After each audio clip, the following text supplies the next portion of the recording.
everybody, thank you for pressing play on the video today. It's Caroline here from craftycarolinecreates.blogspot.co.uk. Today I have for you a really super cute project. How sweet is that? It is a little box. It is showing you a few of the products that are coming in the new seasonal catalogue, which launches on the 1st of September. I'll just show you what this is. It is a cute little box, and if you just pull out this ribbon top, out pops a little chocolate bar. And I made these to send out to my customers with their copy of the brand new seasonal catalogue, which, as I said, launches on the 1st of September. By the time I show you this video, they should have all received these, and hopefully these were a nice little surprise. The idea being that they would have something to nibble on while they browsed through the catalogue. So hopefully they enjoyed that and they worked out how the box worked. If you would like a catalogue and you don't already have a demonstrator that is going to be sending you one, please send me an email and I will pop one in the post to you. If you are in the UK, France, Germany, Austria or the Netherlands, it'll be my pleasure to send one out to you. You probably won't get one of these chocolates because you've seen them, they're a little surprise, but I will pop something special in there too. Okay, so let's get started on making one of these. These are really simple. Okay, so we are starting with a piece of basic black cardstock. It measures 3 inches by 4 inches, and we're going to start by scoring it on the short side.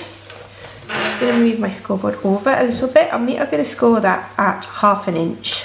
Okay, then I'm going to flip it round, and along the longer side, the 4-inch side, we're going to score it at 1 1/4 inch, 1 3/4 inch, 3 inches, and 3 1/2 inches. Okay, very simple scoring there. You can just see that like that. We will put the scoreboard away, and what I have here, if I can grab it, oh, one pickup, is a piece of designer series paper. Now this is a designer series paper that is in the new catalogue, so you can't order it yet. It's called Winter Wonderland, and if you watch my blog, if you watch my haul video, which I will link to below, you can see that in a bit more detail. We see how beautiful foil decorated that paper is.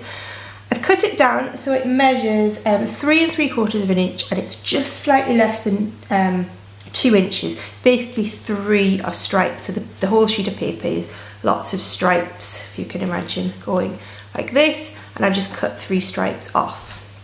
We are going to stick this on top of our piece of basic black. I'm just going to put quite a bit of snail. I'm just going to use snail because it is paper. I don't want it to wrinkle too much if I use a wet glue. Just going to put quite a bit of snail on the back there. And I'm going to stick it onto my card. So where I want to position it is so that this line goes up against this line. So that's the larger, one of the larger panels. And I want it to be centered in this piece here. So you can see between this, the score line that we did at 1/2 inch at the top, we want to center it here, and we want to have it brushed up against this piece, which is one of the the end of the larger panel. Okay, I'm just going to do that by eye. If you wanted to, you could measure it to get it perfectly centered, but I don't think it really matters that much if it's a little bit off center. So what you'll end up with is a little slither at the end without any decorative paper on. That's fine because that's going to be a flap, so it's going to be hidden. Bring in my bone folder, and I'm going to I'm going to fold and burnish all of these score lines.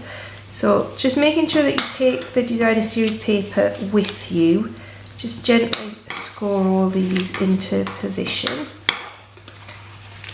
Okay, just fold over on those score lines like that. Then we're going to do a little bit of trimming.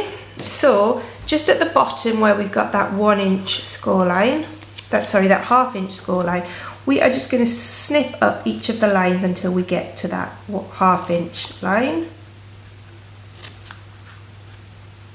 Okay, we're going to cut off completely that end tab there. So there's a little square at the end that we're taking off, and then just as we always do, just notch out those tiny little corners, it'll just help us to fold it up a bit easier. Okay. Put those scraps out. I'm going to put a little bit of fuse along this flap here. So starting at the edge, going all the way down, there we go. And then, because it's symmetrical, we can just fold over a box like that and it will seal up, and you can see how it is starting to come together. Going to the other end, we're just going to fold those two flaps in. This is where our seam is, so this is going to be our back, so we want to fold the flap from the back over first, and then this is going to be our base.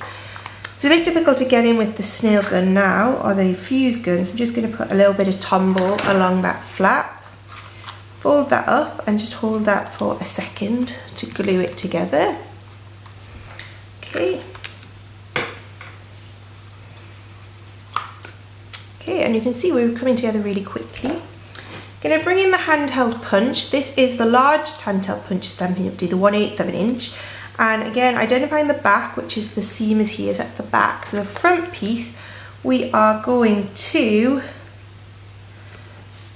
in the centre and about, what, 1/2 inch down. So we are sort of on the join between the DSP and the cardstock. We're just going to punch that hole there.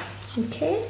I'm going to bring in this ribbon, which is the glittery ribbon from the new catalogue, and I think if you watch my haul video you'll see that I said I thought this might have been a bit bling, but you can't have too much bling at Christmas, and I think it just looks really lovely here.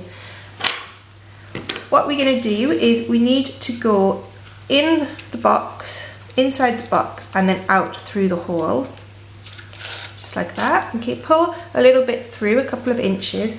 You need to bring in your little chocolate bar. I will put it doesn't actually tell you the weight on here or the measurements, but I'll put those on my blog with all of the dimensions for the box, as I always do.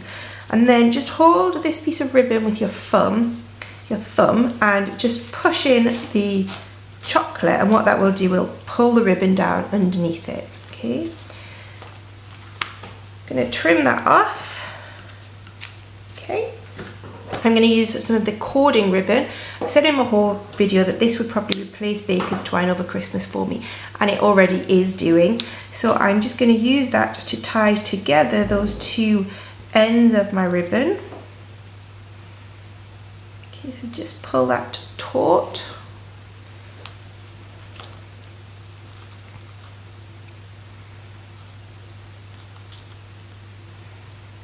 Okay, pulling that taut. Go and just trim those edges a little bit. Bring those ribbons together, and I'm just going to cut those at a slight diagonal just to make it look a little bit prettier. And then all we need to do to finish it is I have here a piece of sparkly glimmer paper, the Star Punch from the Itty Bitty Accents Punch Pack, and just punching that out. There it is.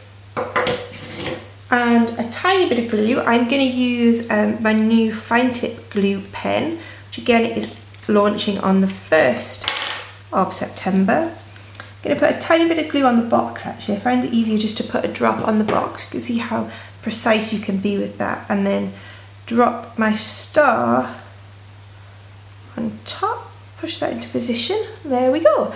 And that is really as simple as it is. I hope they went down with all the ladies that received them. If you did get one, let me know. Hopefully you liked the chocolate flavour inside, and I'll just show you again how that just nicely pulls out, and then you can just push it back in if you want to hide it away. It's a really great way of giving a little, oh, the glue's not quite dry there, a little cute way of giving a sweet little chocolate treat. I'm also thinking these would be really good for Advent. You could put a number on each box, and they could be your Advent chocolates if you wanted to make your own little calendar. Thanks for watching. If you would like to buy any Stampin' Up! Products, or you would like to receive a catalogue, please don't hesitate to get in touch. Bye bye.